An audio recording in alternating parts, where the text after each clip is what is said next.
Gracias, Fer.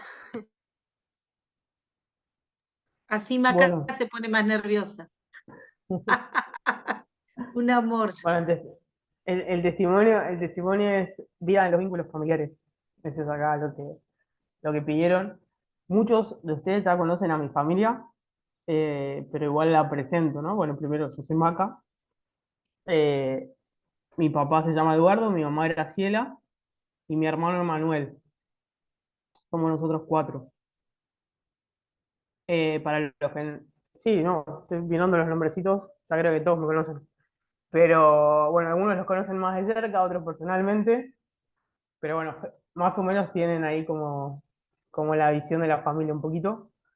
Y un poquito para que sepan, mi hermano es 4 años mayor que yo soy la más chica. Manu tiene Asperger, que es un tipo leve de autismo, y esto fue bastante condicionante dentro de lo que fue mi crianza y, digamos, y toda nuestra historia como familia. Particularmente este testimonio tiene que ver con eso, tiene que ver con mi relación con mi hermano, con Manu. Y la realidad es que esto del diagnóstico de Manu vino recién cuando Manuel tenía 21 años, cuando ya estaba en la facultad. En toda la etapa previa fue de mucho conflicto y fue extremadamente doloroso, eh, pero no se conocía, todavía no era como ahora que se diagnostica muchas cosas en la primera infancia. En ese tiempo no se conocía mucho. Entonces, la mayoría de las cosas estaban catalogadas como cuestiones de crianza. Muchos le echaban la culpa a mis papás y otra parte a mí. La realidad es que les cuento cómo me contaron a mí la historia. Vieron que uno de las cosas te vas como enterando después, ¿no? Pero me acuerdo desde muy chiquitita, ¿no? Como el comentario familiar de que mi hermano, entre comillas, era normal hasta que yo nací. Que mi presencia, ¿no? Le trajo muchos celos en cuanto a la relación con mi papá, a la relación con mi abuelo, el tener que empezar a compartir y demás, y que ahí fue donde la conducta de Manuel cambió totalmente. Entonces, bueno, la realidad es que nuestra relación, desde que yo tengo recuerdo, siempre fue extremadamente conflictiva. ¿Sí? Manu, nosotros, eh, los que me conocen personalmente, saben que soy grandota, mi hermano es más grandote todavía, y así somos de siempre. ¿Ya? Entonces, la realidad es que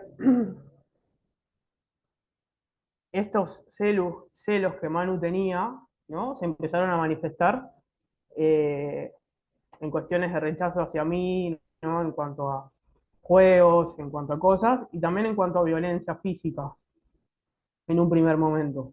¿Sí? Por ejemplo, no sé,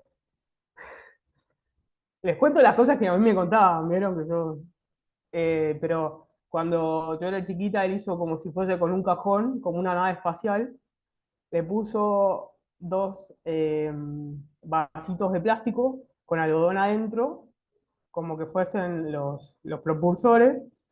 Yo era el piloto, me subí arriba, ¿sí? Los prendió fuego para que me vaya, ¿no? Y ahí, bueno, justo llegaron y me rescataron de esa situación. Otra vez me electrocutó. Eh, Tengo acá una cicatriz de una vez calentó ¿cómo se llama? Una cuchara en el calefactor, ¿no? Y me lo puso en la mano. Entonces, bueno, desde que yo tengo recuerdo, mi relación con mi hermano es esa.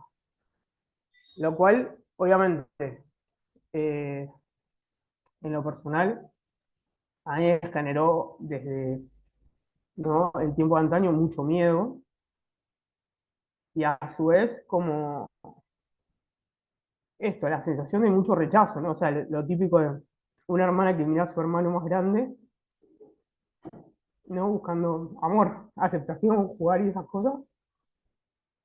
Entonces, bueno, es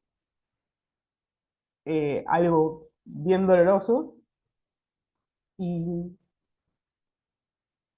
esta situación repercutió en toda la familia, ¿sí? Porque en cierta manera eh, el único, o sea, yo, mi mamá en cierta manera compensaba en casa con Emanuel lo que Emanuel no tenía afuera, porque estas conductas antisociales que él tenía, complicadas, violentas y demás, en el colegio le trajeron muchos problemas.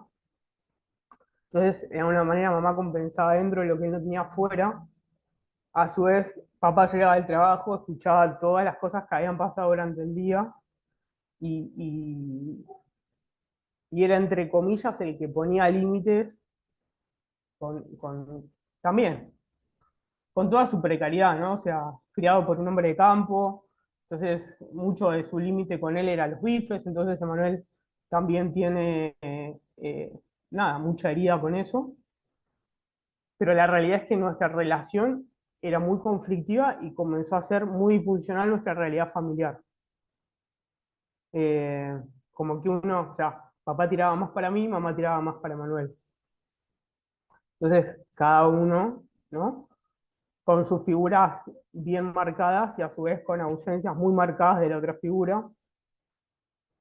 Y un poquito, o sea, mis papás trabajaban los dos, entonces la manera que ellos encontraron de que más o menos el asunto funcionase a nivel familiar fue que nosotros teníamos horarios totalmente opuestos. Como naturalmente nosotros somos muy diferentes, o sea, yo soy más de levantarme temprano y mi hermano de estar despierto más tarde. Yo iba al colegio a la mañana y tenía todas mis actividades durante el día, mi hermano iba al colegio a la tarde, cosa de que cuando yo volvía y estaba sola él no estuviese y viceversa. Pero bueno, esto hacía que no nos cruzásemos en la vida entera, porque cuando nos cruzábamos, ¿no? Era, ya digo, situación de mucho conflicto y conforme fuimos más grandes, eh, eran situaciones más complejas para, para resolver, ¿no? Entonces, no sé, tengo muchos recuerdos, pero por ejemplo, yo a los, creo que 8 no, 10 años más o menos, justo la hablaba con Fer el otro día que fue a casa, me escapé de mi casa, un poco por esto, ¿no? O sea, como reclamándole a mis papás que resolviesen algo de toda esta situación. Eh, eso es- Esa escena es un testimonio aparte, pero bueno, o sea, como síntomas de que algo no andaba bien. Eh, yo o sea, mi hermano tenía esto, ¿no? O sea, nosotros al ser tan diferentes, o sea, Manu, una de las cuestiones que tiene como afectadas es por un lado la cuestión de empatía y por el otro todo lo que tiene que ver con las relaciones sociales. Yo por contraparte, ¿no? Soy sumamente sociable. Entonces, mucho de lo que comenzó a ser mi círculo se empezó a dar por fuera de mi casa, ¿no? O sea, a mí me invitaban a jugar y a Manuel no. Entonces, también eran situaciones que o sea, me generaban culpa, que eran raras, a veces no me dejaban ir solamente porque Manuel no tenía amigos. Entonces, todo lo que entre comillas, en cuanto a esa edad de desarrollo normal, en casa era bastante complicado. Y mis papás también con un peso muy grande de ser malos padres, o sea, críticas de todos lados, de la familia, de profesionales, nada, sin saber ellos cómo, cómo lidiar con esa situación. También recuerdo situaciones bastante, hoy las pienso y son violentas a nivel profesional, pero eh, me acuerdo, o sea, también en las terapias de Manuel, o sea, siempre me convocaban a mí porque supuestamente fui su detonante emocional. Y, y también, o sea, psicólogos que me echaban a mí la culpa de las conductas de él y que les decían a mis papás que tenían que, no sé, poner límites muchísimo más severos, bueno, y cuestiones así, eh, nada, en las que en definitiva hoy mirando para atrás sufrimos todos, ¿no? Pero bueno, un poco nuestra crianza fue así, con caminos separados, y yo en la adolescencia un poco más cansada ya de todo este asunto, con mi vida más hecha afuera, ¿no? Con amigos, con la familia de mis amigos y demás, lo que también desarrollé, ¿no? Hacia él fue mucha violencia verbal, como mi manera de respuesta y de defensa. Porque él a nivel afectivo, entre comillas, era mucho más débil. Pero fíjense que lo que estoy hablando es en términos de guerra, o sea, él me pega y yo lo lastimo. Era muy, muy así. Y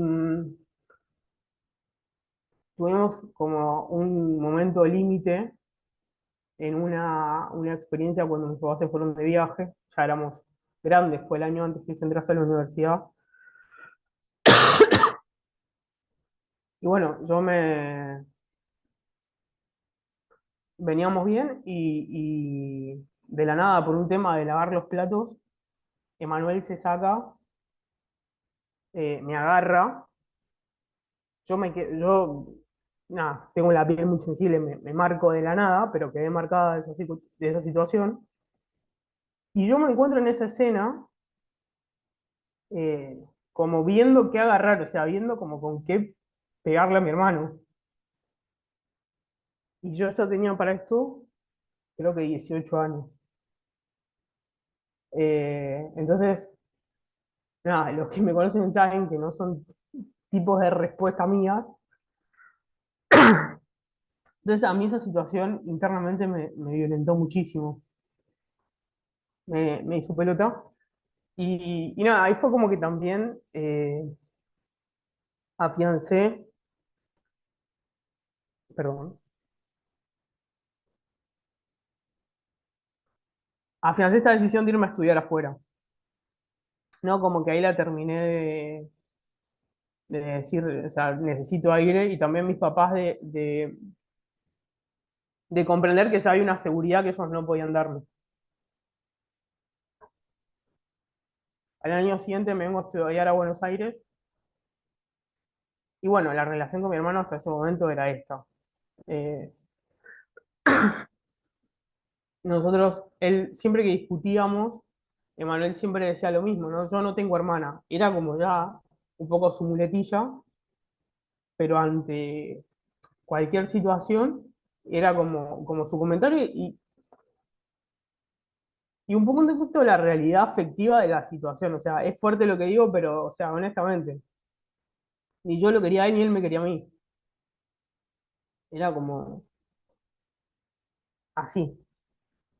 Y todo esto, obviamente, en el marco de una familia cristiana. Entonces, cuando yo me vengo a estudiar acá, las cosas se calman por un tiempo y después mi hermano empieza a viajar a Buenos Aires. Entonces yo me empiezo a encontrar con esta situación ya acá. Y de una manera, nada, bastante complicada porque Manuel no tenía un límite en la vida. O sea, uno de sus temas fuertes era que él no registraba ningún tipo de límite. Y bueno, tuvimos un par de episodios. Justo ahí comienza en el primer tiempo. Yo ya estaba en estaba comenzando en Jesús es el Señor.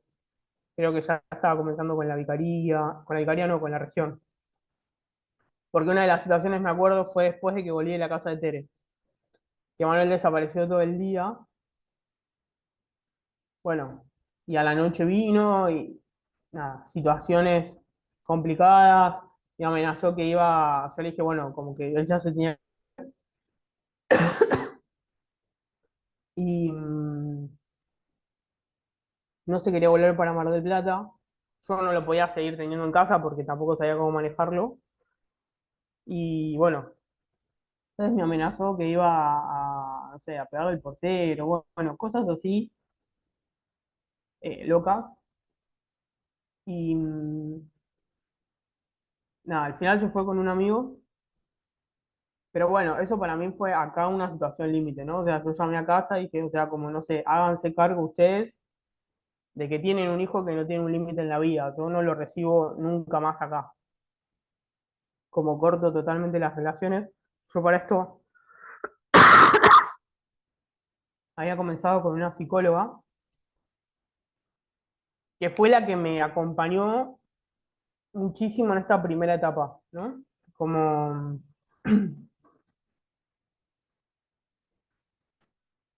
eh,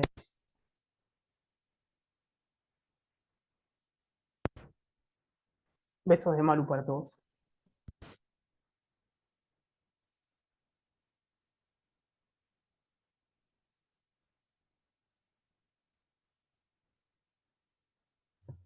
No te escuchamos.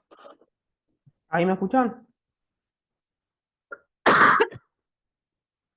Nada, mi psicóloga en esa primera etapa me ayudó mucho a poder ponerle palabras, nada, a todo mi proceso de vida. A mí el venirme acá me revolucionó mucho y ella me ayudó en el proceso de la terapia, ¿no? A poder como situar las cosas, cada uno en su lugar. Y a mí lo que me pasaba, me acuerdo, con el tema de la terapia, es que yo salía con un montón de información que no tenía la menor idea qué hacer con eso. Entonces yo me acuerdo que salía de la sesión y automáticamente rezaba. Y decía, bueno, Señor, como yo entendía que si Dios me permitía verlo, Él algo quería hacer. Entonces, de la misma manera que lo escucho y lo registro, te lo doy, ¿no? O sea, como... Y así paso a paso, lo primero que fui trabajando con ella y que ella me fue enseñando fue esto de ponerle límites a mi hermano, ¿no? Nada, lo primero para cualquier relación era eso, ¿no? Para después poder como, nada, hablar de otras cosas. Y la verdad que lo pude hacer de una manera súper estricta. Ya le digo, mi hermano no pisaba mi casa. Él venía a Buenos Aires y yo hacía como que no estaba. Yo sabía por mi familia que andaba dando vueltas por acá, pero... Y con el paso del tiempo, esta psicóloga me pregunta, bueno, como, ¿a vos te gustaría tener una relación con tu hermano? Y yo me acuerdo que le soy súper honesta. Por caridad cristiana dije que sí, pero en el fondo de mi corazón no quería. Y también fue algo que me movió mucho, ¿no? Porque obviamente yo ya adhería plenamente a los valores del Evangelio, pero era, bueno, Señor, ¿qué me pasa adentro que, que me genera esto, ¿no? Y para mí fue muy fuerte, ese momento para mí fue, o sea, la pregunta esa fue un quiebre enorme conmigo y con Dios, de decir, bueno, Señor, yo no puedo, o sea, yo con esto como... ¿Vieron cuando algo ya es materia perdida? Como, bueno, si vos querés hacer algo, fíjate, ¿no? Y muy, para mí esa pregunta fue muy, ubican la palabra del Deuteronomio después de que Dios le da la ley, que le dice, bueno, yo pongo frente a ustedes la vida y la muerte, para que ustedes elijan. Entonces, honestamente, yo respondí en fe, o sea, sabiendo, o sea, teniendo muy claro que Dios quiere que tenga una relación con mi hermano, pero aún sabiendo que humanamente ni sabía si la quería tener. Entonces fue como, ¿vieron como esos sí de fe que son medios tímidos, como, sí, chiquito y pobre y así? Y de eso se valió el Señor, la verdad. Porque bueno, un poco el tiempo que vino después fue muy loco también para mí porque esta psicóloga me dice, bueno, si querés tener una relación con tu hermano, como bueno, empecemos a crearla, ¿no? Y lo que me propuso fue tener tiempos con él, o sea, que cuando viniese a Buenos Aires, no sé, hacer cosas con él, como no sé, ir a tomar un café o ir a una plaza, que dieran la pauta de que yo quería una relación con él, aunque no avalaba un montón de otras cosas, ¿no? Y yo me acuerdo que la primera vez que lo invité hasta me daba vergüenza. Muy típico de marplatenses afuera, fuimos a Habana, me acuerdo. Y claro, o sea, cuando se terminó la conversación de cómo estaban mis papás y qué sé yo, no había tema de conversación, o sea, nosotros no éramos amigos y nunca habíamos tenido casi una conversación. Entonces, la verdad que al principio fue muy monótono y muy aburrido. Eh, como que, no sé, fue incómodo hasta les diría. Pero en la medida que yo daba esos pasos, veía que él también respondía a eso, ¿no? Y que él también comenzaba a dar los suyos. Eh, y fue un tiempo de, como que siento que los dos hicimos lo posible, ¿no? Pusimos eh, lo que teníamos para ver si Dios podía hacer algo con eso. Y la verdad que fue impresionante porque nada, ahí comenzamos, o sea, el Señor comenzó a crear lo que hoy es nuestra relación. Eh, y sobre todo que hoy por hoy si bien somos hermanos, ¿no? También somos muy amigos. Y fue por esa primera etapa. O sea, nosotros, es más, justo nos vimos la semana pasada y estábamos hablando de esto, ¿no? Para nosotros, nuestra relación casi que es de laboratorio, porque alguien se sentó y nos lo ayudó a planear. Eh, pero los dos pusimos lo nuestro, ¿no? Y sin duda el Señor fue haciendo un montón de cosas ahí, porque nos empezamos a conocer, porque empezamos a ver que teníamos cosas en común, nos empezamos a divertir juntos, yo empecé a disfrutar del sentido del humor de él, bueno, un montón de cosas que fueron haciendo que yo conozca realmente al hermano que tengo. Hoy es un hermano que no cambio por nada, o sea, lo amo profundamente y aparte es la persona más buena en esta tierra y súper fiel. eh, y tiene un montón de virtudes y de cualidades que, que antes no sabía. O sea, lo tenía ahí, pero nunca lo había, como un regalo, ¿vieron? Nunca lo había abierto, en cierta manera. Y como le decía, por un lado estuvo el proceso terapéutico en sí, pero sin duda el Señor fue haciendo un montón de cosas. Y esa base de esa amistad fue produciendo un montón de cambios en nosotros y también en nuestro entorno, ¿no? En la manera en la que nos relacionamos con nuestros papás, en la manera que ellos se relacionan con nosotros. Esa relación también posibilitó un montón de otras cosas, porque digo, la vida sigue, esto les estoy contando, calculen hace más de 10 años, 11 años más o menos, y hemos pasado por un montón de otras cosas en este tiempo, y la verdad que mucho de lo que hemos podido vivir ha sido con esto, que si yo miro para atrás, no tengo dudas de que fue el Señor, porque tengo la experiencia muy patente de que no había nada, o sea, que mi relación con mi hermano era algo muerto, o sea, casi que nació muerto, o como si fuese árbol torcido, no sé, pero esa fue mi experiencia toda la vida hasta esta pregunta, y después sí, nosotros digo, pusimos los medios, pusimos lo posible, nos pedimos perdón por muchas cosas también, hablamos cosas muy profundas, pero Dios hizo algo totalmente nuevo, o sea, algo totalmente impensado en eso que era totalmente infértil. Y un poquitito para terminar, la verdad que, insisto, el Señor nos regaló una hermosa relación, digo, nos seguimos peleando, tenemos nuestras cosas y demás, pero en base a otra relación totalmente diferente, o sea, de cuajo nuestra relación es distinta. Y esto sería como el proceso, digamos, eh, insisto, que el Señor fue haciendo una relación nueva en nosotros. Y yo pensé, honestamente, que por los cambios, porque ya los cambios eran muy notorios, este proceso estaba sano, ¿no? Esta relación había sido sanada.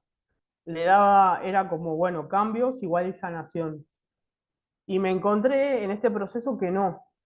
En el 2017, no, 2018, cuando tuve mi experiencia misionera en Jucum, tuvimos una semana de sanidad interior.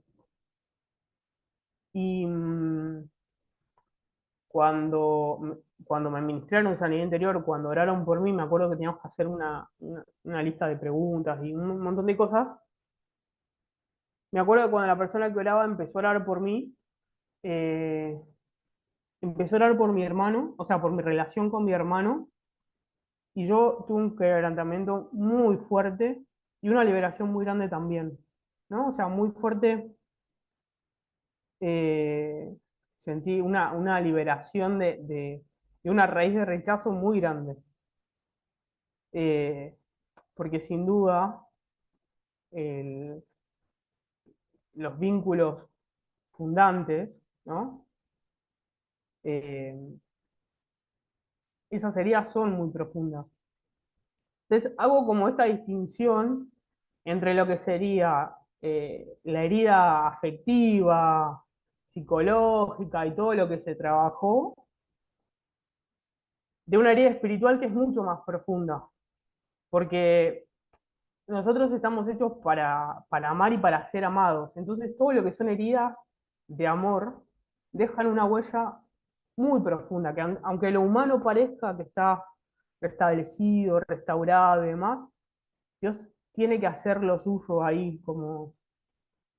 Insisto, hay personas que los procesos se dan diferente. En mi caso se dio primero lo humano, se restauró todo eso, se puso en marcha, inclusive llevaba varios años de disfrute de esa relación, y Dios eligió como tocarlo más profundo después. A otros les pasa al revés, y eso es lo primero que el Señor sana para posibilitar lo otro. Eso, bueno, ya tiene que ver con el proceso de Dios con nosotros, ¿no? Pero sin duda es algo que el Señor hace y que Él puede y quiere. O sea, honestamente hoy le doy gracias a Dios por la relación que tengo con Él, por el hermano que me dio, no lo cambio por nada. Eh, y también doy gracias porque inclusive Manu, que es medio ateo cuando quiere, puede mirar para atrás y ver como el paso de algo más por nuestra relación, porque él sí ve, o sea, él tiene mucha conciencia de algo que estaba muerto y que de a poco el Señor, o sea, de a poco se fue restaurando, ¿no? Y bueno, un poquito ya terminó, quiero compartirles una palabra que se me venía con esto, ¿no? Para orar, que está en Eclesiastés 3. Sé que hay varios fanáticos de esta parte de Eclesiastés que tiene que ver con los tiempos de Dios. Y Tami, te digo, porque nosotros somos Kairos, entonces también el tiempo siempre tiene mucho que ver con nosotros. Pero en Eclesiastés 3:15 dice, después de que termina todo hay tiempo para plantar, tiempo para cosechar, tiempo para dormir, tiempo para trabajar, todo, ¿no? Cuando termina dice, lo que es, ya antes fue, lo que será, ya es, y Dios restaura lo pasado. Un poquito está hablando de que Dios es un eterno presente, ¿no? Él tiene estos tiempos para nosotros, que nosotros simplemente los vivimos y tratamos de poder discernirlos para estar en consecuencia con ellos, ¿no? Y que este momento en el que Dios restaura lo pasado sigue siendo en el presente de Dios, ¿no? O sea, a nosotros nos parece que es algo del pasado, pero Dios lo está haciendo ahora y tiene poder sobre lo que pasó ahora, pero también sobre lo que ya pasó. Y, y este Dios es el Dios al que amamos, este es el Dios al que sin duda adoramos, honramos, y que Él nos introduce, ¿no? En su eterno presente. Y, y en definitiva, el único que tiene el poder de restaurar estas cosas.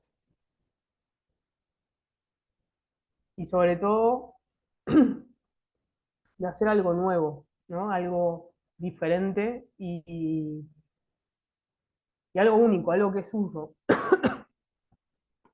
Así que bueno, ánimo.